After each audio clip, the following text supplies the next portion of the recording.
how to name it, and, most importantly, how to break free from it. Where I have shown you realism in love, she will show you liberation in truth. So carry this clarity forward. Take another deep breath. Exhale the illusions. And step into the next hour, ready to see not only what love can be, but what it must never become. Too many of us step into relationships chasing illusions.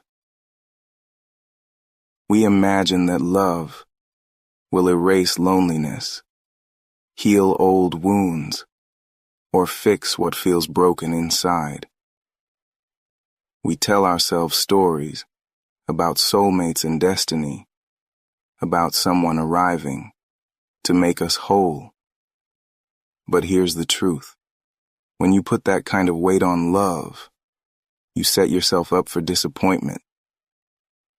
No partner can be everything. No relationship can solve every ache. And when you expect perfection, you miss what's real. Because real love isn't flawless. It's messy. It bumps up against your insecurities. It forces you to face yourself in ways comfort never could. The danger of idealizing love is that it blinds you. It makes you ignore red flags. It makes you excuse harm.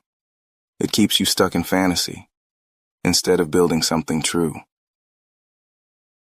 So the first step in realism is this. Drop the illusion. Let love be what it is. Not a cure, but a choice. Realism doesn't mean cynicism. It doesn't mean giving up on hope. It means learning to see clearly.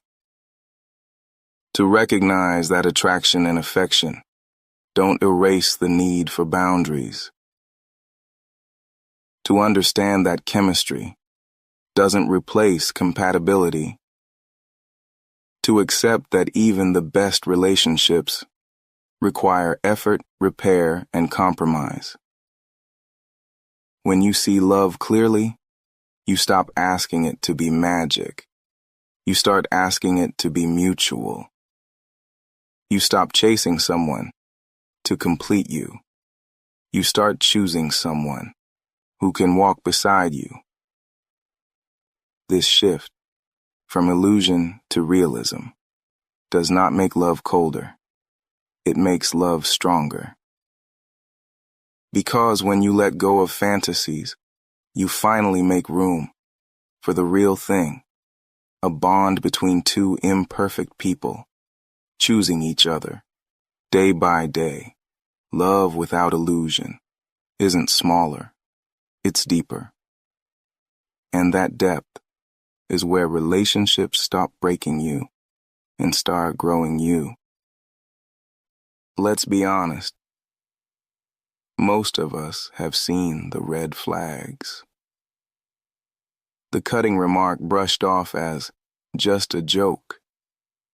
The pattern of disappearing when you need them most. The refusal to take responsibility after hurting you. And yet, we tell ourselves stories. They didn't mean it. They'll change. I can handle it. Why? Because we want the fantasy more than the truth. Because facing the signs means facing the possibility that this relationship may not be safe, may not be sustainable. So we rationalize, we excuse, we ignore. But ignoring red flags doesn't make them vanish. It only delays the cost. Here's a mindset shift. Red flags are not curses. They are information.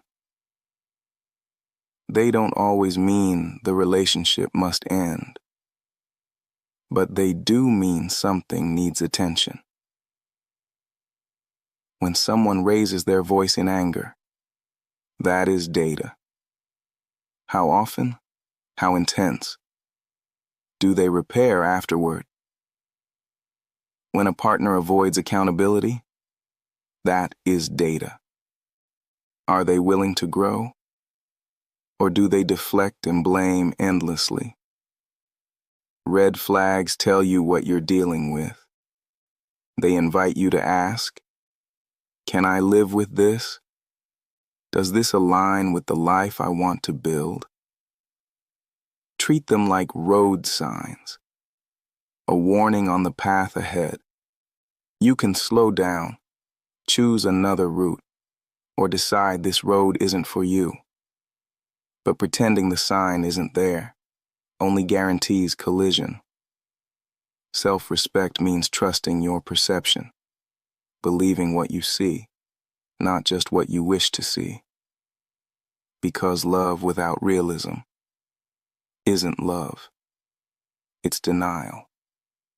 And denial will cost you far more than the truth ever could.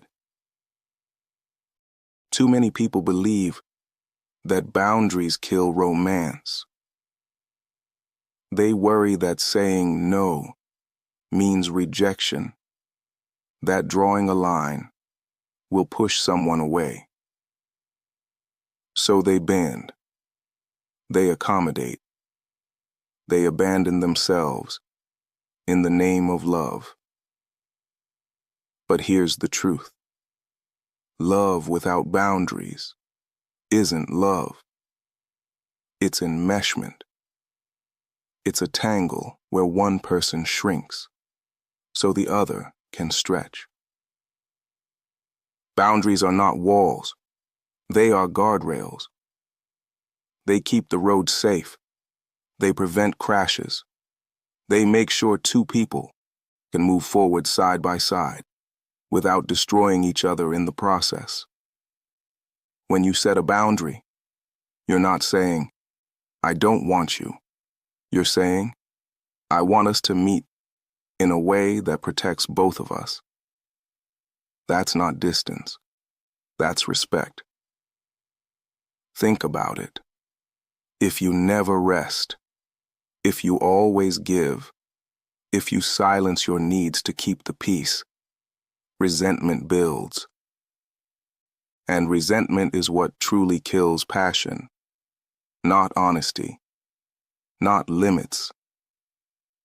Boundaries preserve desire because they preserve respect.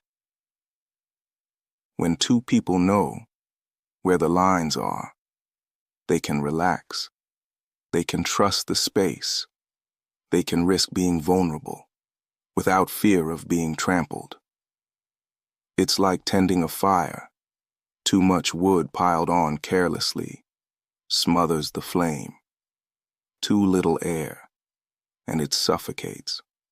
But with balance, the fire burns strong. Boundaries create that balance. They make room for passion to thrive without burning the house down. So stop fearing that your no will ruin love. The right person will honor your boundaries. The wrong person will resent them. Either way, you learn the truth faster.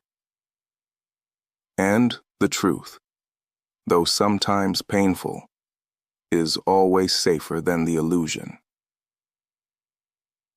Too many people stay in relationship because they feel they have to. They say, I've already invested so much. They need me. I can't disappoint my family. And little by little, obligation replaces desire. When you're there only out of duty, the spark fades. The honesty disappears. The relationship becomes a cage, not a connection. Obligation may keep you in place, but it does not keep you alive. Love was never meant to be a debt. It was meant to be a choice. Real love is not about staying. because you have no other option. It's about choosing, again and again, to wake up beside someone because you want to, not because you're trapped. To work through conflict because the bond matters, not because you fear what others will think. To give care freely, not out of guilt, but out of genuine desire. That's why realism matters. Because when you remove the illusions, you can see what's really happening. Are we both choosing this? Or are we just enduring it? Love is healthiest when it is an act of freedom. When both people know they could walk away and still they stay. That's not weakness. That's strength. Because the bond isn't built on chains. It's built on commitment, on choice, on the daily decision to keep showing up. So ask yourself honestly, am I here out of fear or out of freedom? The answer will tell you everything about the health of your love. And if it's not freedom, then it's time to make a new choice. We've all heard the phrase, love conquers all. It sounds beautiful, but in practice, it can be a dangerous myth. Because love alone doesn't resolve deep differences. You can love someone deeply and still fight every day about money, about faith, about parenting, about the vision for the future. Affection doesn't erase misalignment. Attraction doesn't build shared values.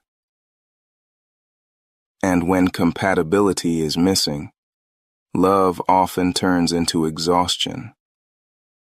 It feels like pushing a boulder uphill. Endless work. No steady ground. So hear me clearly. Love matters, yes, but compatibility determines whether that love can actually last. Compatibility isn't about liking all the same hobbies. It runs deeper than that. It's about values. Do you both see respect the same way? Do you both honor honesty? It's about goals. Do your visions for family, career, and growth move in the same direction or constantly pull you apart? It's about lifestyle. Can your daily rhythms coexist? Or does one person always have to shrink for the other to expand? When compatibility is present, love flows more freely. Conflicts still happen, but repair feels possible. The relationship feels like partnership, not survival. When compatibility is absent, love becomes a constant negotiation. Every joy is weighed down by friction. This doesn't mean you need perfection. It means you need alignment where it counts. So ask yourself honestly, do our values match? Do our futures align? Can we build together without breaking ourselves apart? Because love without compatibility can spark a story, but it rarely sustains a life. And realism says, choose someone whose presence feels like partnership, not just passion. That's the foundation that lets love endure. In too many relationships, harm happens. Words cut deep. Promises break. Trust gets bruised. And what follows is excuses. I was tired. You know how I get. It wasn't that big of a deal. Excuses smooth the surface, but they never mend the crack. Because healing doesn't come from pretending the wound was small. It comes from taking responsibility. Accountability is the difference between a relationship that repeats harm and one that grows from it. When someone refuses to own their actions, what they're really saying is, "My comfort matters more than your pain," and that is not love. Accountability isn't just saying, "Sorry." It's showing change. It sounds like, "I was wrong. I hurt you. I take responsibility." And then, it looks like behavior shifting, patterns breaking, effort showing, consistency proving. Without accountability, apologies are empty. With accountability, even deep ruptures can be repaired. Ask yourself, does this person own their mistakes? Do they make repairs when they cause harm? Or do they twist blame, minimize the impact, make you feel foolish for hurting? And also ask yourself, do you take accountability? Do you apologize with sincerity? Do you follow through on your promises? Because relationships thrive when both sides commit to responsibility. Accountability builds trust. It shows respect. It proves the bond is strong enough to hold the truth. And without it, there is no foundation, only illusion. So remember this: accountability is not optional. It is non-negotiable. Because love without accountability isn't safe. And love without safety cannot last. Too many people think that being in love means being identical. Same opinions, same preferences, same outlook. But sameness isn't love. Sameness is control. Healthy love makes space for difference. Different tastes in music, different ways of unwinding, different backgrounds, different perspectives.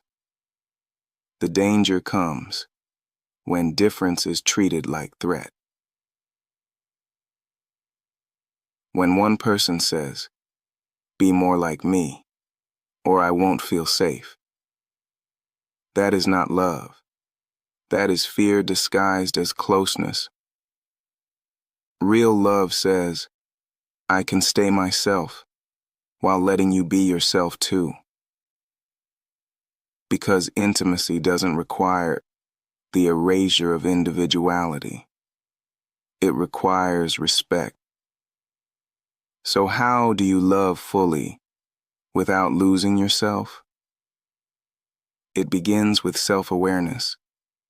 Know your values. Know your limits. Know what makes you feel alive. Then, as you enter relationship, you hold those things steady, not as a wall, but as a compass. This allows you to engage differences with curiosity instead of fear. Your partner prefers silence. You prefer conversation?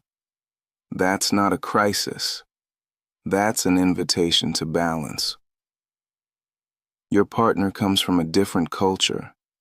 You from another? That's not a threat. That's an opportunity for richness.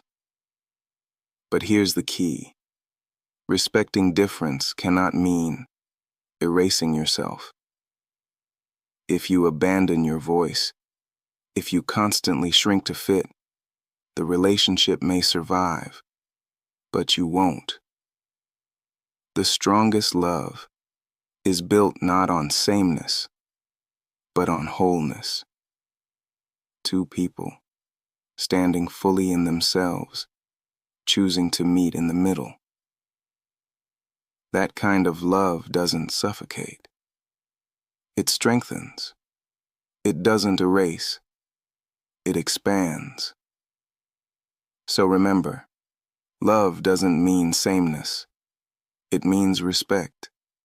And respect allows both of you to stay whole.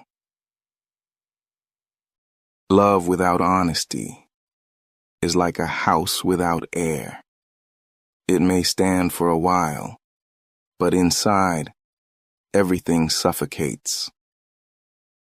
When you hide your feelings to keep the peace, when you swallow your disappointments to avoid conflict, when you lie by omission to protect an image, the relationship starves. Because intimacy isn't built on what's hidden. It's built on what's spoken. Realism means this: love can't be healthy if it lives on half-truths. Yes, honesty can be uncomfortable. Yes, it can lead to hard conversations. But dishonesty, that will destroy trust quietly, slowly, completely. So hear me clearly. If you want real love, you must risk real truth. Now, honesty doesn't mean brutality. Too many people confuse just being honest with cruelty. Real honesty is paired with care. It tells the truth without tearing the other person down. It sounds like, "I felt hurt when this happened," not, "You always ruin everything." It sounds like, "I need more time for myself," not, "You're too demanding." Notice the difference. Both are truthful, but one invites repair. The other only invites defense. Honesty is not about venting every impulse. It is about revealing the real with clarity and respect.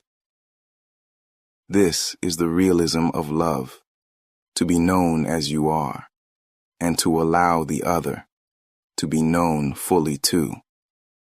Anything less is performance, and performance can't sustain intimacy. So practice honesty, not reckless words, but careful truth. Because only when the air is clear can love breathe deeply and last. We've been sold a lie that real love should feel effortless. Movies show couples locked in passion, never arguing, never struggling, never working. But anyone who's been in love knows the truth. Effort is not a sign something is wrong. Effort is a sign you value what you have. When people expect ease forever, they give up the moment work begins. They say, if it's hard, it must not be right. But the reality is, all relationships require tending. Not constant strain, not endless sacrifice, but care, attention, repair. Love left unattended withers. So, if you expect love to last, expect to work. Think about the things you value most: your craft, your health, your dreams. You invest time, energy, focus. You water them. You maintain them. Why would love be any different? Effort in love isn't drudgery. It's devotion. It's listening when you'd rather tune out. It's apologizing when pride burns. It's showing up with presence, again and again. Effort says, this matters. You matter. We matter. And here's the key. Effort is mutual. If one person is carrying all of it, that's imbalance, not partnership. Healthy love feels like two hands, working the same soil, planting, watering, pruning together. It may not always be glamorous. It may not always be easy.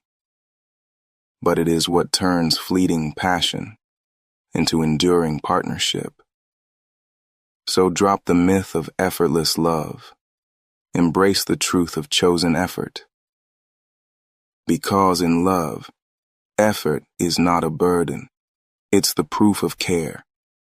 And it's the practice that keeps love alive. As we close this hour, let's bring it all into focus. Real love is not illusion. It's not fantasy. It's not blind passion that ignores red flags and calls it destiny. Real love is clarity. It sees clearly, chooses freely, and works consistently. It honors boundaries. It values accountability. It respects difference. It breathes honesty. And above all, it chooses, not once, but daily. The myth says, love should be easy. Realism says, love should be true. And truth, while sometimes heavy, always frees. So, if you take nothing else with you, take this. Real love doesn't just feel good. It builds good, day by day, choice by choice, effort by effort. Take a slow breath in, exhale gently. Notice the steadiness of being here, facing love with clearer eyes. I've spoken to you about realism, about seeing without illusion, about choosing with freedom. But there is more to be uncovered, because not every bond is just misaligned. Some bonds are manipulative. Some are built on control. Some leave you doubting yourself, more than you ever should. And those patterns, they need breaking. At 6 p.m., Sophia Voss will meet you. Her voice is sharp, clear, unafraid,